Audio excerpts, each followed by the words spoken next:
और इस निमित्त वर्षभर संघ ने जो कार्यक्रम आयोजित किए हैं उनका सूत्रपात करने वाले इस विजयादशमी उत्सव के निमित्त हम सब एकत्रित लोगों के बीच में आज के हमारे प्रमुख अतिथि महोदय भूतपूर्व राष्ट्रपति जी आदरणीय रामनाथ जी कोविंद,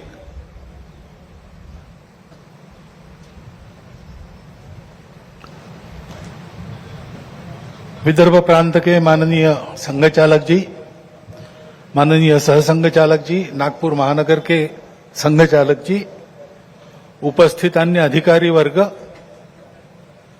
परम श्रद्धेय संतवृंद, आत्मीय स्वयंसेवक बंधु, नागरिक सज्जन एवं माता भगिनी, यह वर्ष श्री गुरु तेग बहादुर जी के बलिदान का 350वां वर्ष इस नाते और संपन्न होगा। हिंद की चादर बनकर जिन्होंने अत्याचार, अन्याय और सांप्रदायिक भेदभाव से समाज के मुक्ति के लिए अपना सर्वोच्च बलिदान दिया, समाज की रक्षा की, ऐसी एक विभूति, उसका स्मरण इस वर्ष होगा। आज 2 अक्टूबर है, इसलिए स्वर्गीय महात्मा गांधी जी की भी जयंती है।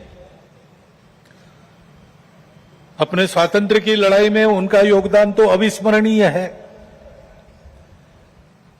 परंतु स्वतंत्रता के बाद भारत कैसा हो, भारत का जीवन किस प्रकार के तंत्र से चले, उसके बारे में विचार देने वाले हमारे जो उस समय के दार्शनिक नेता थे, उनमें उनका स्थान अग्रणी है।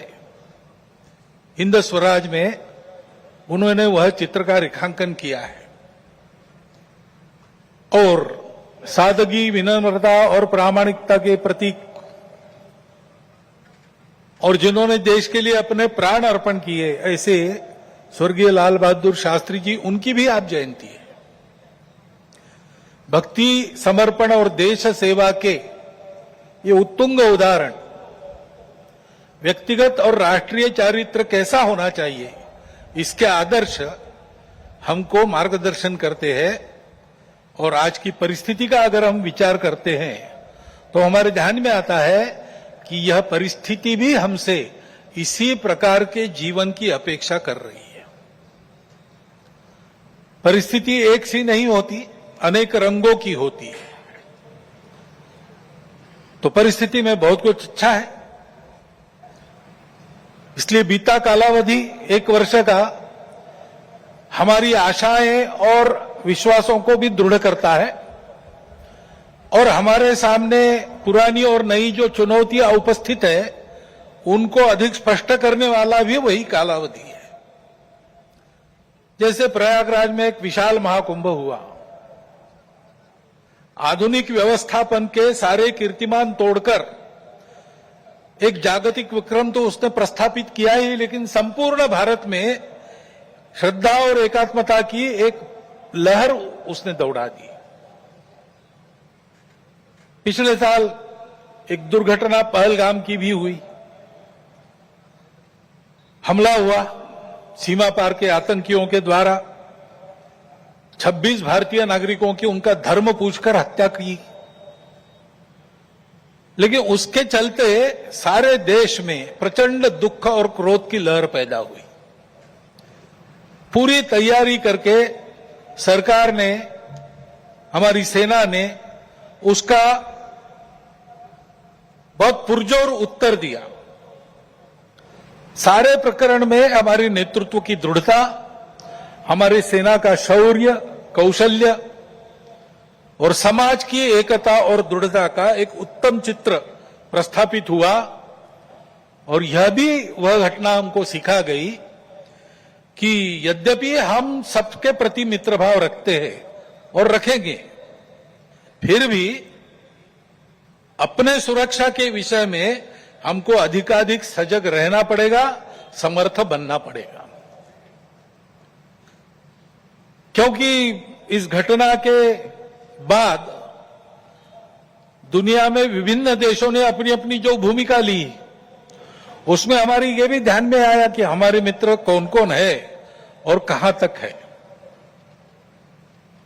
देश के अंदर भी अशांति फैलाने वाले असंवैधानिक उग्रवादी या संविधान विरोधी कहिए उग्रवादी नक्सली आंदोलन पर शासन और प्रशासन की दृढ़ कार्रवाई भी हुई और उनके अनुभव से उनके विचारधारा का खोखलापन और उनकी क्रूरता का अनुभव होने के कारण समाज भी उनसे मोहभंग होकर विमुख हो गया। लेकिन उनका नियंत्रण तो हो जाएगा, परंतु अब ये उस क्षेत्र में एक बड़ी जो बाधा थी वो दूर होने के बाद उस क्षेत्र में न्याय की स्थापना हो, विकास वहां तक पहुंचे, सद्भावना, संवेदना और सामरस्य वहां स्थापित हो, इसके लिए समाज की भी और शासन प्रशासन की भी योजनाएं चलनी पड़ेगी, क्योंकि इनका अभाव ही ऐसे उग्रवादी ताकतों के पनपने का कारण बनता है। इससे त्रस्त मनुष्य दूसरा कुछ उपाय दिखता नहीं, इसलिए निराश होकर उनको प्रश्रय देता है।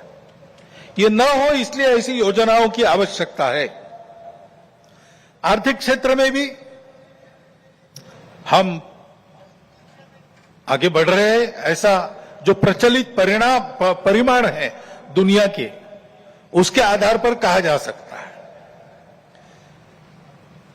हमारा देश आर्थिक क्षेत्र में आगे बढ़े, इसलिए आर्थिक जगत के हमारे उद्योगी बंधु, विशेषकर तरुण उद्योजक, इनमें एक मादा भी दिखता है, उत्साह भी दिखता है, इच्छा आकांक्षा भी दिखती है। परंतु ये जो प्रचलित अर्थ प्रणाली है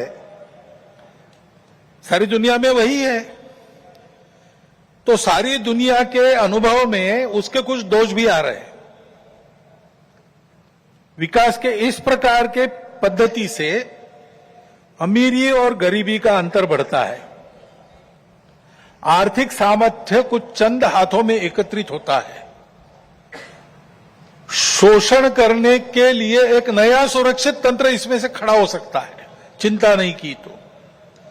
पर्यावरण के हानि की समस्या खड़ी हो जाती है और मनुष्यों के आपसी व्यवहार में कई प्रकार की व्यापारिक दृष्टि और अमानवीयता की बातें प्रवेश कर जाती है। इन दोषों की बाधा हमें नहीं होनी चाहिए, इसलिए भी कि अभी हाल में अमेरिका ने जो नई टैरिफ नीति अपनाई, उनके अपने हित के लिए अपनाई होगी, लेकिन उसकी मार तो सभी पर पड़ रही है। इसलिए ये सारा परिदृश्य अथवा ये सारी प्रचलित पद्धति उस पर हम निर्भर हो जाए ऐसी नहीं है। विश्व का जीवन परस्पर निर्भरता से ही चलता है। राष्ट्रों में आपस में सब प्रकार के संबंध होने पड़ते हैं। अकेला राष्ट्र अलगाव में, आइसोलेशन में जी नहीं सकता। परंतु ये निर्भरता मजबूरी में न बदल जाए, क्योंकि वो कब बदलेगी, कैसे बदलेगी, उसका कोई पता नहीं। और इसलिए इस निर्भरता को मानते हुए, विश्व जीवन की एकता को मानते हुए, हमको इसको मजबूरी न बनाते हुए जीना अगर है तो स्वदेशी और स्वावलंबन का कोई परिणाम नहीं, कोई पर्याय नहीं।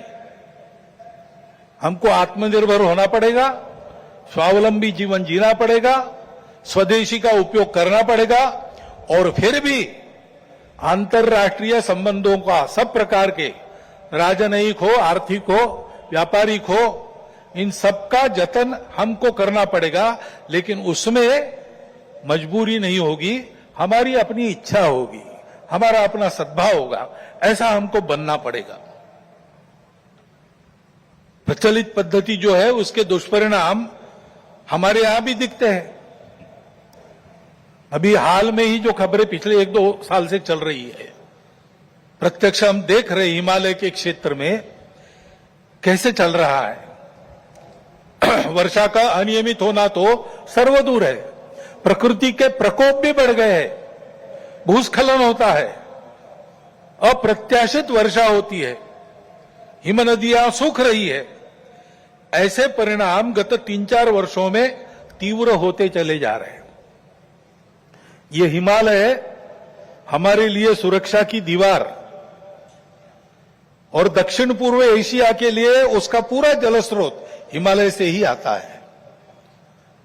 अगर प्रचलित विकास की पद्धति में से इन सारी बातों को और प्रोत्साहन मिलता हो होने के लिए, तो उस नीति का हमको पुनर्विचार करना पड़ेगा, क्योंकि हिमालय की आज की अवस्था एक खतरे की घंटी बजा रही है।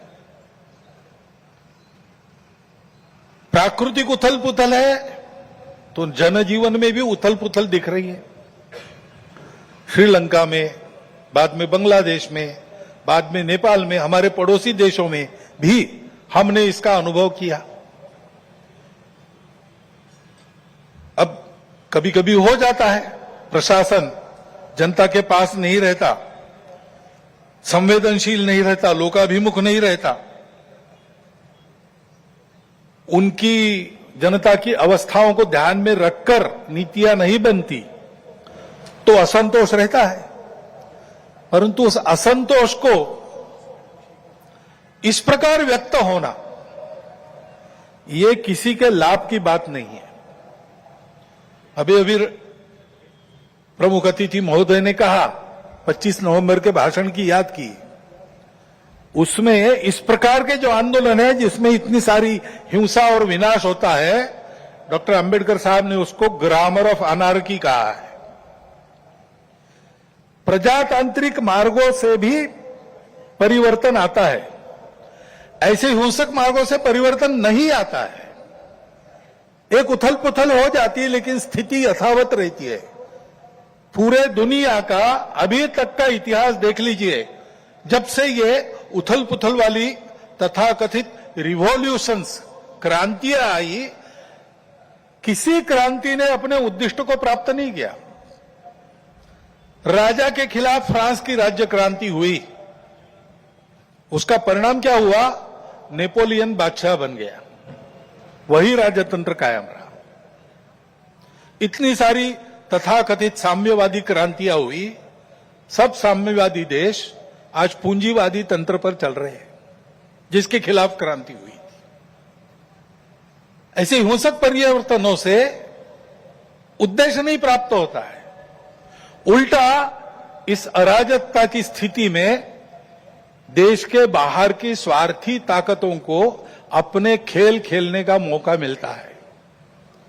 और इसलिए हमारे पड़ोसी देशों में जो उथल पुथल हो रही, ये हमारे ही देश है, वे हमसे दूर नहीं है।